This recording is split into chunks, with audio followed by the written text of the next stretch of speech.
Isang mapagpalang araw po sa ating lahat. Nagkaroon na ba kayo ng best friend? O paano mo ba naging best friend ng tao na to? Hindi ba't sa pamamagitan ng komunikasyon at pakikipag-usap?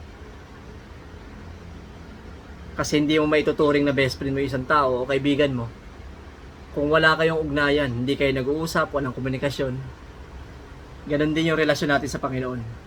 Hindi mo masasabing lumalalim ka sa pakikipag-ugnayan sa Panginoon kung hindi ka nananalangin at nagbabasa ng kanyang mga salita. Kaya napakalinaw lang dito na ito yung way na dapat natin gawin. Manalangin, magbasa ng kanyang mga salita, at mag-devotion.